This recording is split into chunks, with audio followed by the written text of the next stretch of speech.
오늘 함께 나눌 말씀입니다. 누가복음 10장 25절에서 28절의 말씀입니다. 누가복음 10장 25절에서 28절 우리 다 함께 합독하시겠습니다. 합독입니다. 시작하면 함께 합독하시겠습니다. 시작. 어떤 율법사가 일어나 예수를 시험하여 가로되 선생님, 내가 무엇을 하여야 영생을 얻으리이까? 예수께서 이르시되 율법에 무엇이라 기록되었으며 내가 어떻게 읽느냐? 대답하여 가로되 내 마음을 다하며 목숨을 다하며 힘을 다하며 뜻을 다하여 주 너의 하나님을 사랑하고 또한 내 이웃을 내 몸과 같이 사랑하라 하였나요? 예수께서 이르시되 내 대답이 옳도다. 이를 행하라. 그러면 살리라 하시니. 얼마 전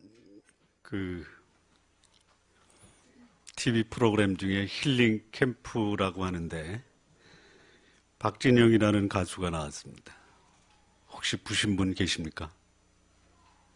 안 보셨구나. 그 힐링 캠프에 나와서 박진영의 고백입니다. 저는 자유를 찾아왔습니다. 삶의 진정한 자유를 찾았는데 이 자유가 무엇인가 고민하면서 그는 목표를 달성하면 자유를 얻겠다. 그래서 그는 목표 설정을 합니다. 1차 목표입니다. 부자가 돼야 되겠다. 부자가 되면 자유를 누리겠다. 그래서 그는 26세에 20억의 거액을 거머쥡니다. 좀 놀라세요. 그런데 20억을 26세에 거머쥐었는데 전혀 마음에 자유를 누리지 못하고 있는 자신을 봅니다. 그래서 그는 이렇게 생각을 합니다. 돈이 나를 자유롭게 못하는구나. 그래서 목표 수정을 합니다. 2차 목표입니다. 내가 사람들로부터 사랑을 얻으면 참 자유를 얻겠다. 그래서 그는 명예를 찾아 미국으로 건너갑니다. 그리고 동양인으로는 미국 가요계 작곡가로 진출해서 11개월 만에 미국 빌보드 차트였습니다. 빌보드. 매월 미국 음반 업계에 그 음반이 많이 팔린 순으로 그는 11개월 만에 당당 10위권 안에 들어갑니다. 2004년도에 The Love You Need라는 노래를 부른 메이스라는 가수의 노래가 빌보드 차트 음반업계 4위에 올라갑니다. 2005년도에는 또 다른 가수 윌 스미스라는 가수가 부른 I Wish I Made That이라는 노래로 빌보드 차트 6위에 올라갑니다. 2006년도에는 또 다른 가수 캣스라는 여자 가수가 When Your Body's Talking이라는 노래로 빌보드 차트 4위에 올라갑니다. 동양인으로는 최초입니다. 명예를 얻었습니다. 그런데 그가 추구했던 자유는 아직 찾아오지 못했다라고 그는 고백합니다. 이상하다.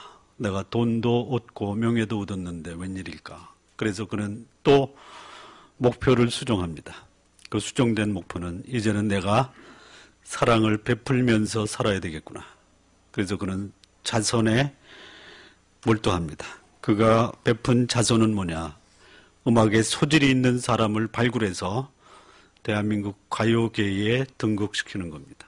그래서 그가 발굴한 가수 아십니까? 원더걸스라고. 그래서 자기가 발굴한 그 아이돌 그룹이 성공을 합니다. 그런데 여전히 그는 그가 추구했던 자유를 얻지 못했다 이렇게 고백을 합니다. 그런데 그는 이렇게 그의 삶을 평가를 합니다. 내가 내 노력으로 얻은 것 30%. 내가 전혀 노력하지 않는데 나에게 주어진 축복 70%. 근데 그는 자기에게 주어진 그 노력하지 않은 축복을 이렇게 그는 정의를 내립니다. 재수. 예. 여러분, 잘 되고 안 되는 것은 어디에 달려 있어요? 재수. 예. 박진영이의 말에 빌리면 재수가 좋아야 됩니다. 반응을 좀 보여. 여러분이 안 되는 건 뭐 때문이다?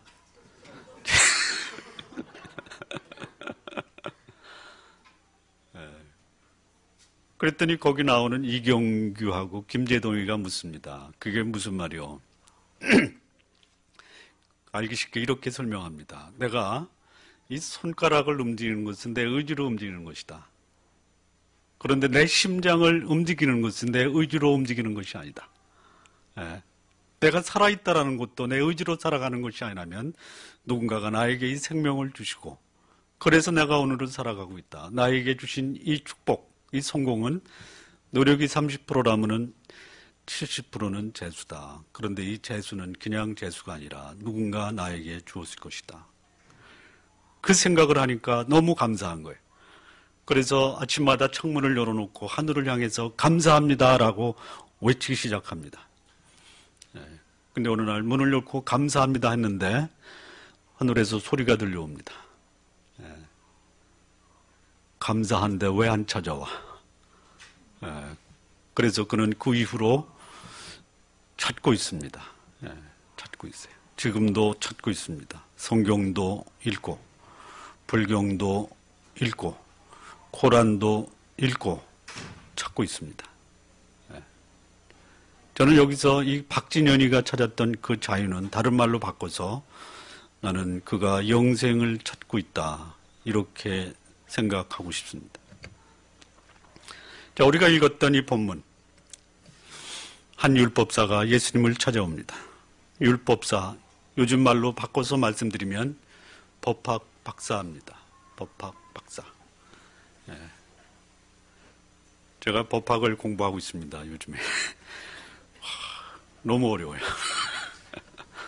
너무 어려워. 우리 아들도 법학을 공부하고 있습니다. 그저께인가 전화 왔는데 아빠 이제 죽음의 골짜기로 들어갑니다. 새 학기가 시작됐다라는 것입니다. 법학 박사, 그는 법에 정통한 사람입니다. 율법 학자는요, 율법에 정통한 사람, 인간의 도리, 적어도 성경이 말하는 하나님의 뜻과 인간의 도리를 그는 정통하고 있었어요. 그런데 이 사람 율법 연구를 통해서 영생에 대한 궁금증을 해결하려고 애쓰고 있습니다. 본인이 알고 있는 이 성경에 나오는 이 영생을 누리는 방법, 그것이 예수님의 생각과 같은지 궁금했습니다. 그래서 수많은 사람이 따르고 있었던 이 젊은 선지자 예수께 이 율법학자, 법학 박사가 나옵니다. 그리고 질문을 합니다. 선생님, 여러분 법학 박사하면 나이가 든 분이십니다. 여러분 랍비 아시죠? 랍비. 근데 젊은 30대 초반의 젊은 선지자에게 정중하게 나와서 선생님, 내가 어떻게 하여야 영생을 얻을까요? 이렇게 질문하고 있는 것입니다. 그는 이미 구약에서 토라를 통해서 영생이 무엇인가를 알고 있었던 사람입니다. 특히 신명기와 레위기에 나온 말씀을 통해서 인생의 장구함을 누리는 법을 알고 있었습니다. 장구하다, 신명기에 나오는데요. 한없는 삶을 누리다, 이게 장구하다라는 것이에요. 장구하다. 끝이 보이지 않을 정도의 한없는 삶을 사는 그 법을 알고 있었어요. 마치 영생과도 같은 삶을 누리는 것이 율법을 준수하고 선행을 하고, 그리고 이것이 인간에게 참된 행복과 더 나아가 영생의 길을 갈 수 있다는 것을 그는 알고 있었던 사람입니다. 그리고 그것이 젊은 선지자 예수, 수많은 사람이 그를 따르면서 삶이 변화되고 인생이 변화되는 그 기적과 말씀을 행했던 예수님께 확인하고 싶었던 것입니다. 그래서 그는 예수님을 시험하면서 질문합니다. 25절 보면요. 어떤 율법사가 일어나 예수를 시험하여 가로되 선생님 내가 무엇을 하여야 영생을 얻으리이까? 여기 시험하다라는 것은 예수님이 알고 있는가 테스트하는 것이 아니고요. 테스트하는 것이 아닙니다. 나 이 사실을 알고 싶은데 당신이 좀 확인해 주시면 안 되시겠습니까? 이겁니다. 이 시험하다라는 것은 철저하게 증명하다. 내가 알고 있는 것을 다짐하다. 예. 이게 테스트의 의미입니다. 예. 합격시키려면 테스트를 해야죠. 예. 그 사람이 과연 우리 회사에 들어올 만한 자격이 있는가? 이 테스트하는 것입니다. 자기가 알고 있었던 영생에 이르는 길이 수많은 사람이 따랐던 젊은 선지자 예수님이 과연 이 지식을 내가 알고 있는 것을 확인해 줄 수 있는가 하고 질문을 하고 있는 것입니다. 무엇을 하여야 영생을 얻으리까? 내가 알고 있는 영생에 이르는 길이 예수님도 같은 생각을 가지고 있는지, 어떻게 하면 내 영혼의 근본적인 문제, 삶과 죽음의 문제를 해결할 수 있을까요? 라고 묻고 있는 것입니다. 아마 이 율법사는 자기 속에 있는 자기의 부조리, 모순, 탐욕, 허물, 그것으로 인해서 피할 수 없는 심판과 멸망에 대한 두려움이 있었던 것 같아요. 그리고 그 문제를 해결하기를 원했던 것입니다. 여러분, 현대인들이 갖고 있는 질문 중 가장 중요한 질문이 뭡니까? 박진영이가 힐링 캠프에 출연한 그 다음 주에 양현석이가 등장했습니다. 아십니까? 양현석. 양현석 앞에 누가 있죠? 싸이가 있습니다. 싸이. 예, 그런데 박진영이는 찾고 있는데 양현석이는 찾지 않을 뿐더러 찾지도 못하고 그는 지금 방황하고 있습니다. 어떻게 방황하냐면요. 이렇게 얘기합니다. 나 밤이면 잠을 못 자고 불안하고 두려워 약을 먹지 않고는 잠을 이룰 수가 없습니다. 그랬더니 이경구가 말을 합니다. 나도 그런데. 예. 여러분, 현대인들은 마음의 평안을 얻습니다. 종교가 중요한 것이 아닙니다. 어떻게 하면 내 영혼의 평안을 누릴 수 있는가? 어떻게 하면 불안과 걱정을 떨쳐버리고 밤이 오면 단잠을 잘 수 있을까? 이게 현대인들의 고민입니다. 여러분들은 현대인이 아닙니까? 밤에는 약을 드시지 않고도 잠을 주무실 수 있다면 여러분들은 복된 삶입니다. 박진영이가 이렇게 얘기합니다. 70%는 재수다. 그러니까 내 것이 아니다. 그것을 깨닫기 전에는 그도 역시 밤잠을 자지 못하고 알코올로 그는 밤을 지새웠다라고 합니다. 그런데 내 것이 아니다라는 사실을 깨달은 다음에는 알코올을 끊었대요. 네. 그리고 아침에 전화 왔을 때 큰일 났습니다 하면은 가슴이 덜컥 내려앉았대요. 그런데 지금은 그런 것이 없어졌대요. 왜? 내 것이 아니거든요. 내 것이 아닌데 내 것이라고 주장해봤자, 그리고 거기에 얽매여봤자 무슨 소용이 있겠느냐. 그래서 그는 내려놨다라고 해요. 근데 그 축복을 주신 분이 누구냐?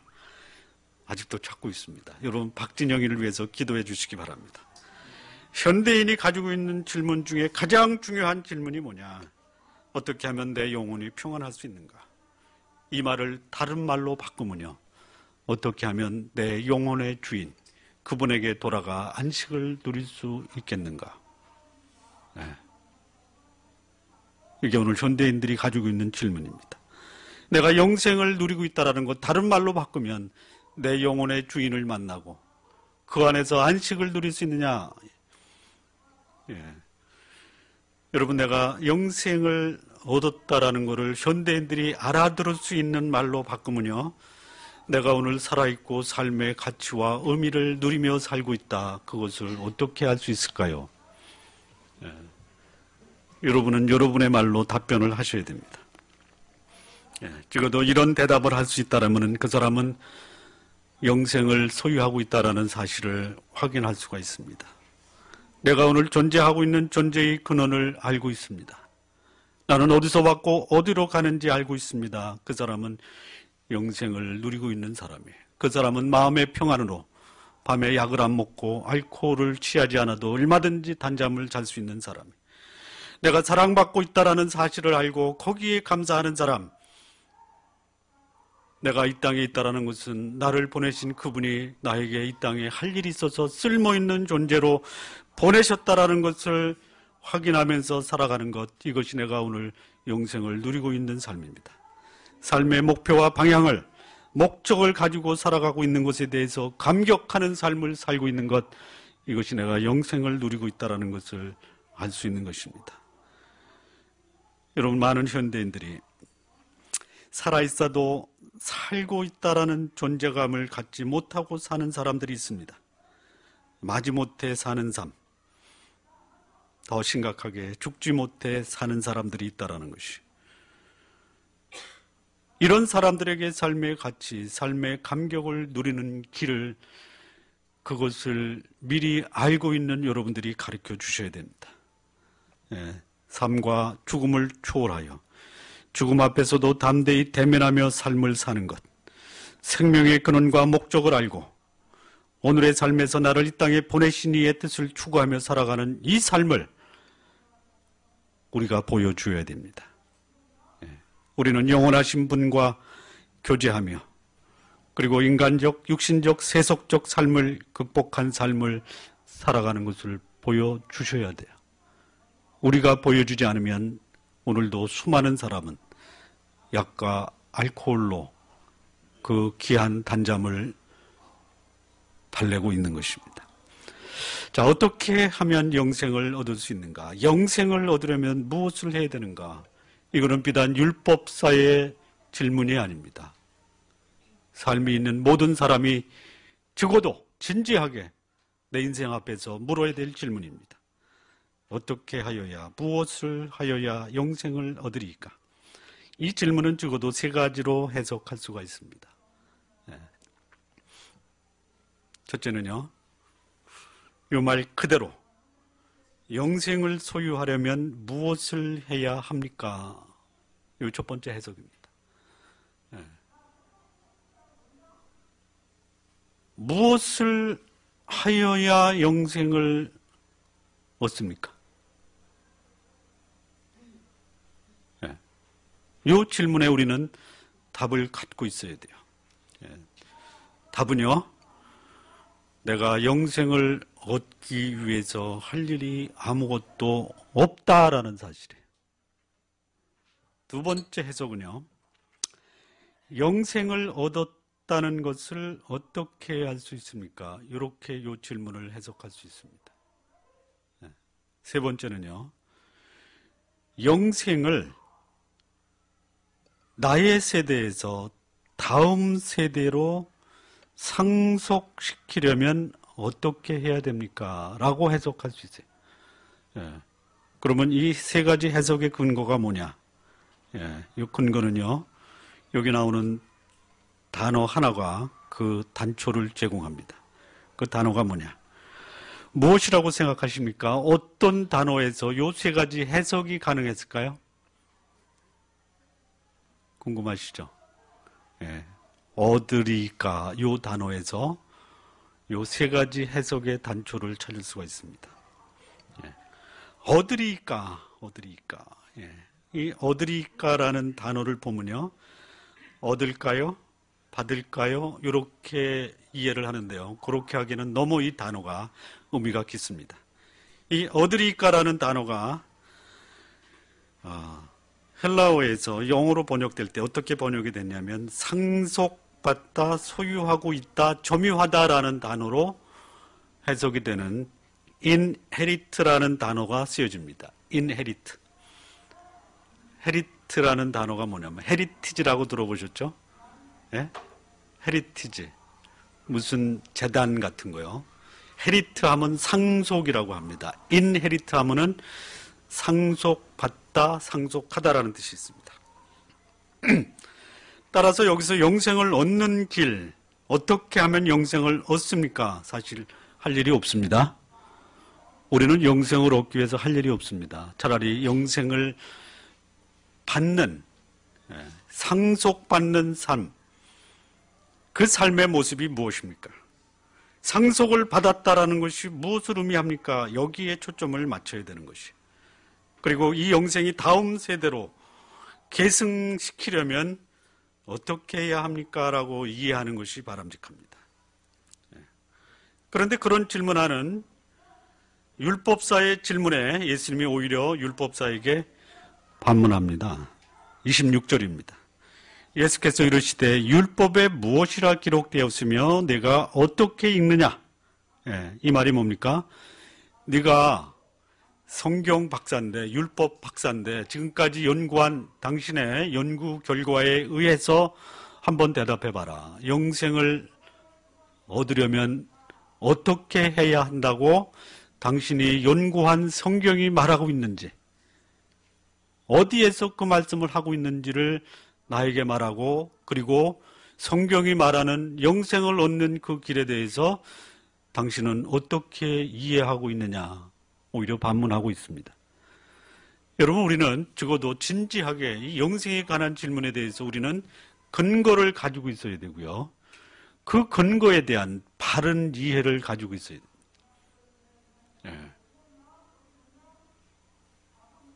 적어도 신앙생활의 가장 기본적인 것입니다.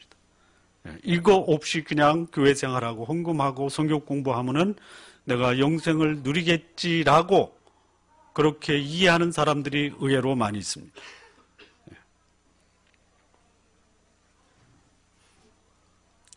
율법에 무엇이 기록되었는가? 즉 구약 성경에 영생을 얻는 삶에 어떤 내용이 기록되어 있는지 네가 알고 있느냐? 그리고 그것을 너는 어떻게 해석하고 있느냐? 이 질문에 대한 율법사의 대답입니다. 27절입니다. 대답하여 가로되 내 마음을 다하며 목숨을 다하며 힘을 다하며 뜻을 다하여 주 너의 하나님을 사랑하고 또한 내 이웃을 내 몸과 같이 사랑하라. 이렇게 대답을 합니다.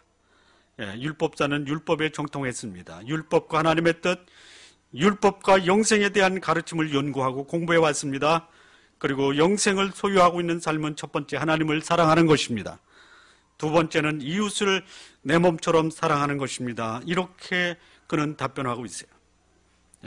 적어도 율법학자라면은, 법학 박사라면은 이런 대답을 할 수 있어야 합니다. 그리고 그는 할 수 있는 대답을 한 것입니다.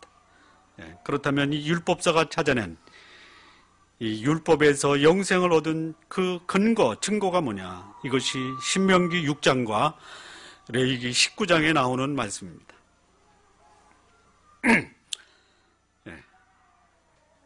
자, 율법사가 제시한 이 성경 두 군데 말씀입니다. 첫 번째는요, 신명기 6장입니다. 6장. 신명기 6장에서 나오는 이 말씀, 신명기 6장을 좀 보시겠습니다. 6장. 신명기 6장을 좀 피시죠.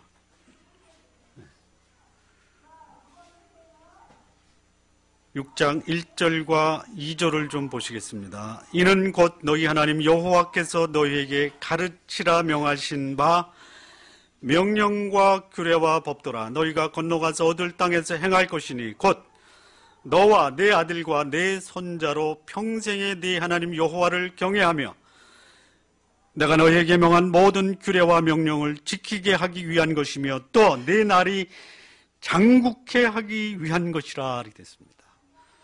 장국케 하다가 뭐였죠? 한없이 오래 살다 이겁니다. 그래서 이 율법사는 한없이 오래 사는 이 장구한 삶을 그는 영생을 누리는 삶으로 이해하고 있었어요. 자, 그런데요, 25절 말씀을 좀 보겠습니다. 신명기 6장 25절입니다. 우리가 그 명하신 대로 그 모든 명령을 우리 하나님 여호와 앞에서 삼가 지키면 그것이 곧 우리의 의로움이니라 할지니라.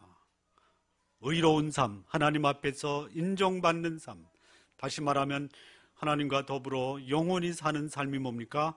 여기 계명을 지키는 것이, 그 계명이 뭡니까? 5절입니다. 5절. 그 계명이 뭡니까? 5절.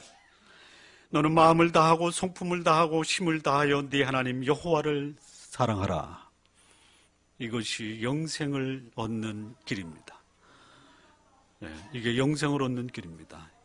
이 율법자는 이 말씀을 찾아낸 것이에요.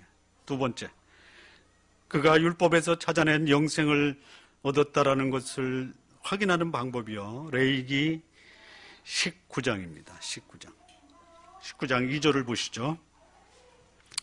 19장 2절 함께 합독하시겠습니다. 시작. 너는 이스라엘 자손의 온 회중에게 고하여 이르라. 너희는 거룩하라. 나 여호와 너희 하나님은 거룩함이니라. 그리고 말씀하신 것입니다. 19장 18절을 보시죠. 19장 18절 함께 19장 18절을 합독하시겠습니다. 시작. 원수를 갚지 말며 동포를 원망하지 말며 이웃 사랑하기를 내 몸과 같이 하라. 나는 여호와니라. 여기 거룩한 삶을 사는 것, 하나님 앞에서 인정받는 거룩한 삶, 하나님의 거룩하신 같이 거룩함을 삶으로 드러내는 삶의 모습을 여기 율법사는 알고 있었습니다. 뭡니까? 원수를 갚지 말라, 동포를 원망하지 말라, 이웃을 사랑하기를 내 몸과 같이 하라. 이 말씀을 그는 거룩한 삶, 다시 말하면 하나님 앞에서 인정받는 영생을 누리는 삶으로 그는 이해하고 있었어요. 율법자는 이미 신명기와 레위기를 깨뚫고 있었어요. 내 날이 장구하리라. 영생에 유사한 구절입니다. 하나님을 사랑하는 것이 의로움의 일이라는 죄송합니다. 의로움에 이르는 길이라는 말씀을 알고 있었습니다. 어떤 분이 그러더라고요. 대중 앞에 서기 전에 발성 연습부터 하라고. 그리고 솔로 하라고, 솔. 사람들이 듣기 좋죠. 저는 도로 하고 있습니다. 그래서 오늘 솔로 하려고 그냥 아주 몸부림을 치고 있습니다. 신명기에서는 내 날이 장구하리라, 레위기에서는 이웃을 사랑하는 것이 하나님의 거룩하심과 같이 거룩한 삶을 사는 것이다라는 것을 알고 있었어요. 진정한 거룩, 경건, 영생을 얻었다라는 삶, 하나님을 사랑하며 이웃을 사랑하는 삶. 자, 그렇다면 이 율법사가 이 말씀을 어떻게 이해했을까요? 우리는 이 말씀을 어떻게 이해해야 됩니까? 영생을 얻었다라는 것 또는 영생을 얻는 길을 우리는 어떻게 이해해야 합니까? 첫 번째, 영생에 이르는 길은 마음을 다하고 성품을 다하고 힘을 다하여 네 하나님을 사랑하라라는 것이, 이것이 인생이 장구하게 되는 것입니다. 한없는 오랜 삶을 사는 길이에요. 자, 그렇다면 여기 두 가지 단어가 중요합니다. 첫째는 뭐냐? 하나님이라는 단어와 사랑하라라는 단어가 중요합니다. 이것이 영생을 얻는 길이에요. 먼저 사랑하다라는 단어부터 말씀을 드리겠습니다. 이 사랑하다라는 단어는요, 히브리어의 아하브라는 단어입니다. 아하브. 한번 여쭤보겠습니다. 여러분이 마음을 다해서 또 목숨을 걸고 있는 힘을 다해서 그리고 분명한 목적과 뜻을 가지고 누군가에게 내 목숨을 줄 만큼 사랑하고 있다. 누구한테 그렇게 하시겠습니까? 누구한테 그렇게 하시겠어요? 네? 누구한테 하냐면요, 나보다 더 잘 알고 나를 나보다 더 사랑하고 내가 필요한 것을 내가 구하기 전에 먼저 주시고 심지어는 내가 죽을 때 대신 죽겠다고 나를 위해서 목숨을 주신 그분에게 나는 내 마음을 다하고 목숨을 다하고 있는 힘을 다하고 뜻과 목표를 정해서 사랑하겠죠? 그렇죠. 여기 사랑하다라는 단어는 어떤 단어냐면요, 이런 단어입니다. 그 사람 없이는 못 살겠다라고 하는 사람에게 내 인격, 내 감정, 내 성품을 다해서 사랑하는 것을 여기 아하브라는 단어라고 합니다. 이렇게 고백할 수 있는 사람을 가진 그 사람은 행복한 사람입니다. 그런데요, 그 사랑을 하는 대상으로부터 그 사랑을 받지 않은 사람은 그런 사랑 고백을 할 수가 없습니다. 여러분, 아내에게 그런 고백이 가능합니까? 나는 당신을 마음을 다하고 목숨을 다하고 힘을 다하고 의지를 가지고 내가 살아있다면 당신을 내 목숨처럼 사랑할 거야 라고 고백하신 분 계십니까?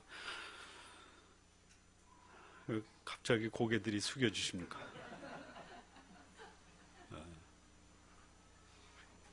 이런 얘기를 들어봤어요. 어느 부인들 모임에서 당신은 다시 태어나도 지금 살고 있는 남편과 결혼하시겠습니까? 여러분, 대답이 어떻게 나왔는지 아세요? 네? 골이 변냐?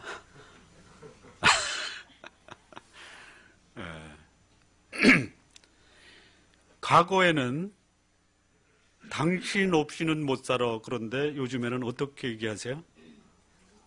당신 때문에 못 살아. 이렇게 바뀌어요. 여기 영생을 얻을 수 있는 방법은요, 나를 위해서, 나보다 나를 더 사랑하시고, 나보다 나의 필요를 더 채우시고, 말씀하셨다면 나를 위해서 목숨을 거시는, 주시는 그분에 대한 연인을 향한 애틋함과 존경심과, 그리고 더 나아가 경외심을 가지고 사랑하는 것을 말하는 것이죠. 여러분, 하나님께 대해서 이런 애틋한 마음, 존경의 마음, 충성스러운 마음을 갖고 있는 사람, 그 사람은 영생을 얻은 것이에요. 그런데 그 전제는 뭐냐? 이 사랑을 경험해 보지 않고는 그런 사랑은 불가능하다라는 것이에요. 내가 하나님을 향한 사랑 고백이 어떠냐? 그 모습이 내가 오늘 영생을 누리고 있느냐? 그것을 확인할 수 있는 길이. 두 번째는요, 내가 영생을 얻었다라는 것을 어떻게 알 수 있습니까? 영생은 이웃을 내 몸처럼 사랑하는 것입니다. 여러분, 여기 레위기 19장 18절 보면 같이 한번 합독하실까요? 잘 보시기 바랍니다. 합독하시겠습니다. 시작. 원수를, 동포를 원망하지 말며 사랑하기를. 여러분, 거기 보면요, 첫 번째 나오는 그 대상이 누구예요? 그 다음에 누구예요? 그 다음에 뭐예요? 이게 점점 뭐랄까, 관계가 점점 가까워지죠? 자, 원수는 어떤 사람이에요? 그렇죠. 아주 먼 사람이에요. 골도 보기 싫은 사람이에요. 그 다음은 동포입니다. 여러분, 동포를 어떻게 하십니까? 그냥 민족 공동체 안에 있다라는 것으로 안심은 돼도 그가 나의 관심의 대상은 별로 아니죠. 이웃 좀 가깝죠? 그런데 이 이웃은 어떤 사람을 말하느냐면요, 이런 사람은 아닙니다. 이웃은요, 연인의 감정을 갖게 하는 관계가 아닙니다. 그 사람에게 하등에 내 마음을 쏟아부을 그런 관계가 아니에요. 오히려 이 이웃은 어떤 사람이냐면 우연히 어쩌다가 마주친 사람입니다. 갑자기 길을 걸어가는데 저에게 버스비가 떨어졌는데 버스비를 주시겠습니까? 라고 하는 사람이 이웃입니다. 가까운 동료나 친구도 아니에요. 자, 내가 영생을 얻었다라는 거 어떻게 합니까? 원수를 미워하지 말아야 됩니다. 원수를 미워하지 말아야 되고요. 동포를 어떻게 해요? 원망하지 말고요. 왜 나 안 도와줘? 그리고 이웃을 사랑하는 것이에요. 다시 말하면 우리 마음에 없는 사람들이, 내가 관심을 쏟아야 될 하등의 이유가 없는 사람이, 그들에 대한 우리의 태도를 보면 내가 영생을 얻었는지 안 얻었는지를 확인할 수 있는 거예요.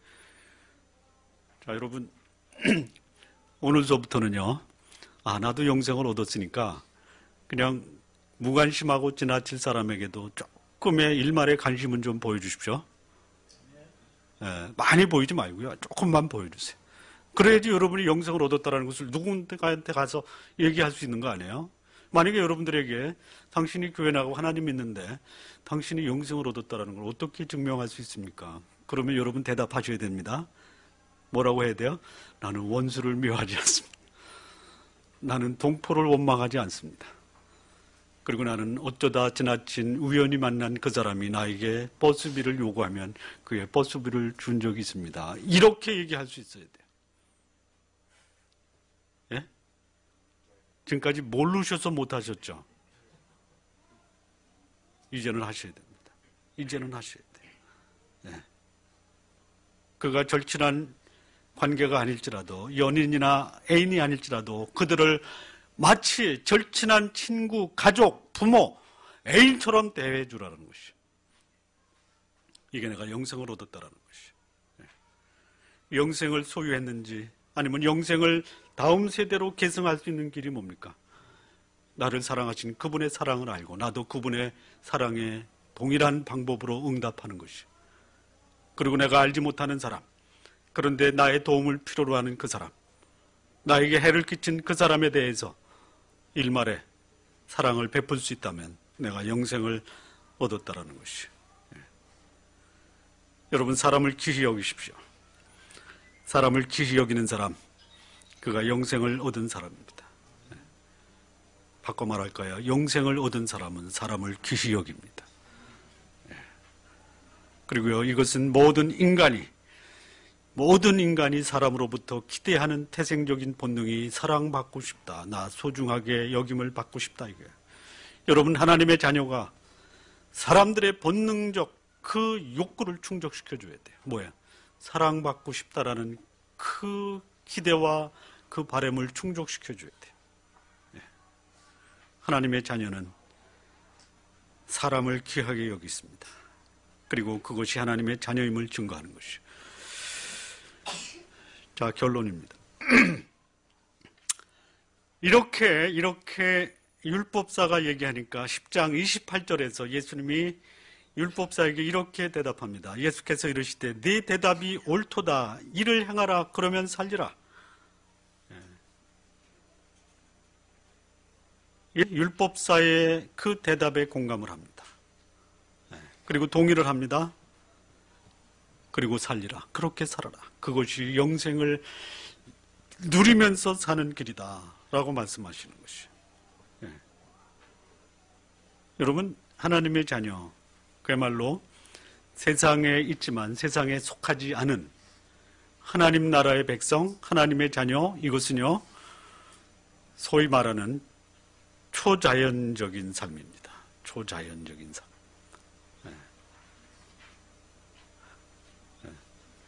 하늘을 나는 말을 뭐라고 그래요? 예?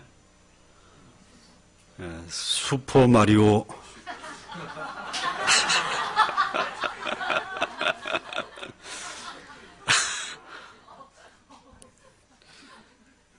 우리는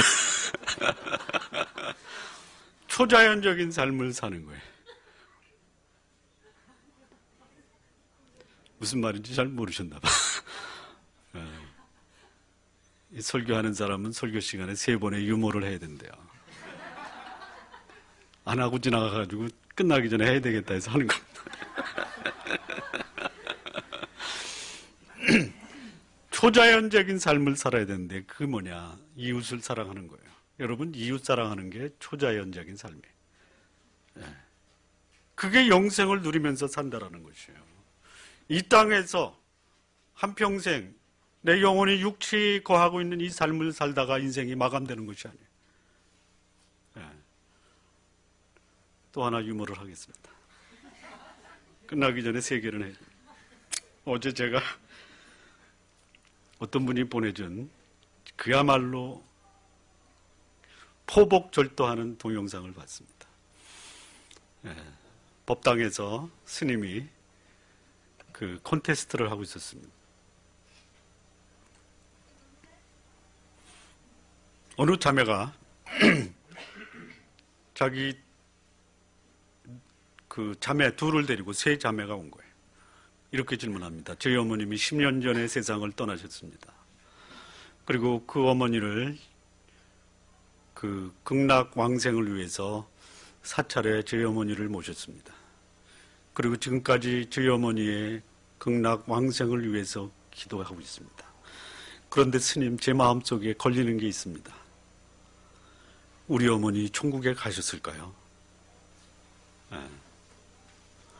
그랬더니 그 스님이 이렇게 말씀합니다. 믿는 자는 복이 있나니 천국이 저희 것이며. 그랬더니 이 자매가 이렇게 일어납니다. 스님, 그것은 성경에 나오는 목사님들이 하시는 말씀인데 스님의 말씀으로 해주십시오. 그랬더니 그냥 주변이 폭소가 터진 거예요.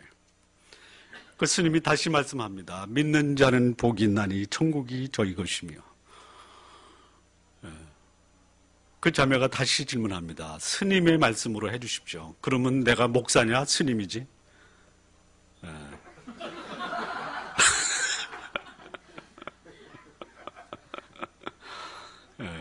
그렇지. 그 자매가 무슨 말씀인지 도통 이해가 안 됩니다.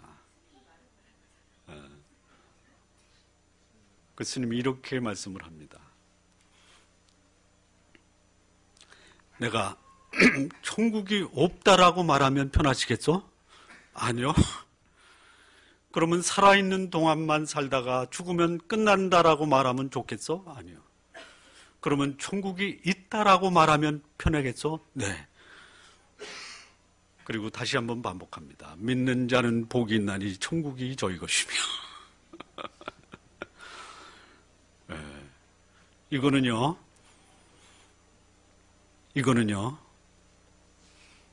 논리입니다.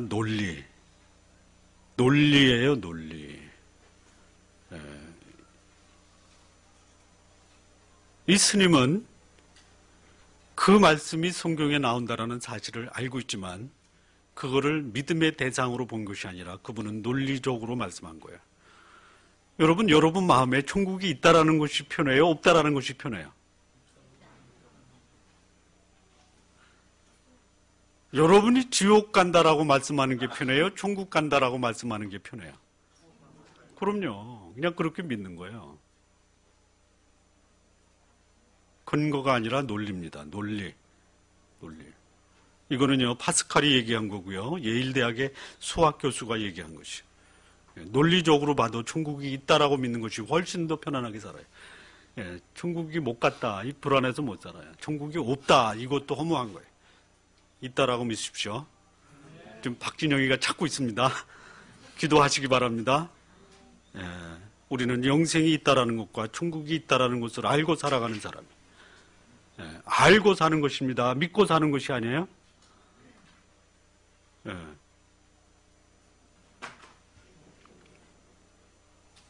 영생은 하나님의 말씀을 믿음으로 살아가는 것입니다. 그 하나님을 사랑하고 이웃을 사랑하며 살아가는 것, 이거야말로 초자연적인 삶이에요. 하나님 말씀에 순종하는 자 그가 영생을 누리며 살고 있다는 증거예요. 성경은 이렇게 말합니다. 영생은 곧 유일하신 하나님과 그의 보내신 자 예수 그리스도를 아는 것이다 라고 합니다. 그렇다면 나는 그 예수 그리스도를 아십니까? 영생을 얻는 길은 내가 할 일이 아무것도 없어요. 여러분 영생을 얻기 위해서 하지 마십시오. 하나님을 아는 것, 그리고 나를 위해서 그분이 행하신 그 사랑을 믿고 그분에 대한 사랑 고백이 내가 영생을 얻었다라는 것을 증명하는 것이에요. 여러분 영생을 누리면서 사시기 바랍니다. 그렇다면 하나님을 사랑하시고 이웃을 사랑하시기 바랍니다. 기도하시겠습니다. 살아계신 하나님 아버지 감사합니다. 우리에게 하나님이 우리를 사랑하신 그 사랑을 알게 하시고